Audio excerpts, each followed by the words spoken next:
Here is your temp.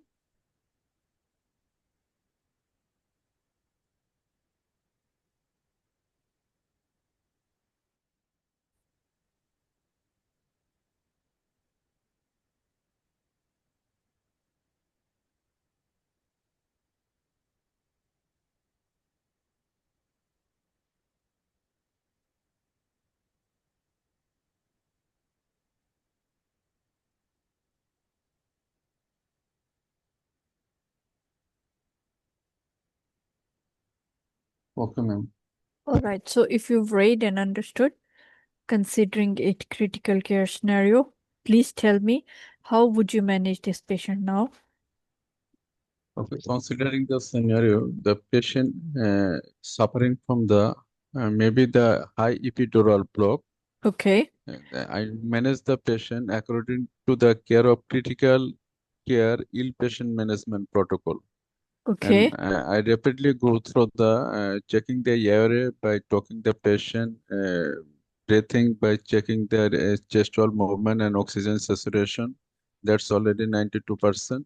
Yes. And the checking the circulation, already patient having the hypertension and bradycardia. And Okay. I'll do the rapidly the stop the any injection through the epidural Very catheter. good. Yes. Then give the 100% oxygen to the patient. Sit the patient in upright position. Very good. And then I'll call the consultant surgeon and consultant anesthetist. And simultaneously, I roll out the hypovolemic shock. Yes. Okay. And Right. okay, ma'am. Yes. Kindly tell me what made you think that it could have been a higher T3, T4 block, higher epidural block. Yes, patient having the uh, bradycardia, patient having the hypotension, uh, and the paresthesia of the lower limb. Okay. So can you tell me why might have epidural? Okay, just one reason is that there was incorrect positioning of the epidural. What other reasons can you think of which can lead to the same sign and symptoms? Yes, ma'am. The patient may having the distributive shock or the paralysis of the diaphragm, No, no, no. paralysis of the. Sorry, One ma'am. reason, sorry, I have to interrupt you. My question is that one reason you thought of that the spinal level was inappropriate, was higher. Yes, ma'am. What other reasons Okay, ma'am. I can, got. can also lead to the same sign and Yes, symptoms? yes. It's some patient factors, some the drugs factor. Okay. Considering the patient factor, the um, uh, age of the patient, weight of the No, patient, no, no. position of the Incorrect patient, yes, incorrect incorrect positioning. position. Yes. And The the drug doctor related types of the medication, dose of the medication. dose, inappropriate Uh, dose or yes, increased ma'am. dose. All right. Yes, Okay. using the Can you vasoconstriction. Yes. All right. If you consider the scenario, patient was has undergone right-sided lobectomy for space occupying lesion, right? So in this Yes, scenario, why it was chosen to give epidural block and not spinal anesthesia or yes. general anesthesia?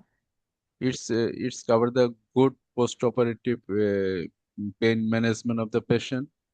Yes. It helps the early mobilization of the patient, the Good. best postoperative outcome, and they reduce the chance of deep vein thrombosis. Very good. Okay. What are the advantages other than you've told me? Okay, you've told me enough. All right. Can you tell me once you have given once you have given the epidural block, why would one check the temperature? Yes, ma'am. We check the temperature because it's less bleeding, less chance of infection, uh, less pain. Actually, answer is something different. Oh, ma'am, another. Okay, the association of the fiber, the Yes, it's association, the motor numb. fiber Mhm. affected last. Yes, because the pain temperatures, they are not through the dorsal column. So checking Yes, that means, all right. So that is arrangement of the the fiber. Yes, ma'am. right. Yes. Okay. If I ask you, why would this patient be under bradycardia, or if you could tell me what are the factors which can affect the efficacy of the epidural block? Efficacy depends upon the type of the medication, doses of the medication, the level of the injection, Yes. And the vasoconstriction agents, yes. And position of the patient, quickly. Yes. age, weight of the patient. All right. Please tell me or mention the systemic effects of epidural analgesia. Okay, ma'am. A patient may suffer from the hypertension due to the blockage of the sympathetic outflow that causes the peripheral vasodilation, then reduce the cardiac output due to the decreased vascular resistance, then attenuation of the surgical stress response, the reduce the functional residual capacity, reduce the deep vein thrombosis. Very good.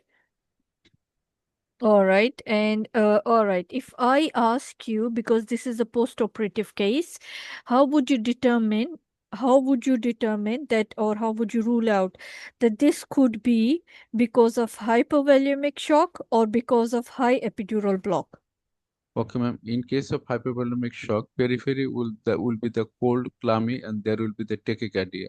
All In right. case Good. of the epidural block, the patient will be the periphery will be the warm, pink, and the bradycardia due to the Would be there. Yes. vasodilation.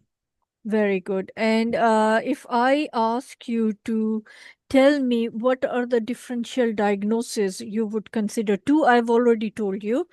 Yes, What other differential diagnosis you can consider in this scenario? yes, ma'am. I already mentioned the high epidural block, Yes, the and distributive shock, hypovolemic yes, shock, then the patient paralysis of the diaphragm, very good. intercostal muscle, and the Yes, patient may suffer from the hemothorax and pneumothorax as well. hemothorax or pneumothorax, or Pneumothorax, there could even be, yes, yes, paralysis of intercostal muscles, etc. Okay, there is a rule that for several surgeries, different level is chosen. yes, ma'am. Can you give me some examples? Yes, ma'am. In level thoracic for the high abdominal surgery, thoracic level T6 for the intestinal surgery, gynecological surgery, and urological surgery. Thoracic 10 for the vaginal surgery as well as the hip surgery. Yes, Lumbar 1 for the thigh and upper limb surgery. Lower limb surgery. And level 2 for the ankle and foot surgery, and sacral S2 to 5 for the perianal and anal surgery. good. Okay, right. So, yes, thank you. Right. Good. Thank you. Thank you, ma'am. Thank you, ma'am.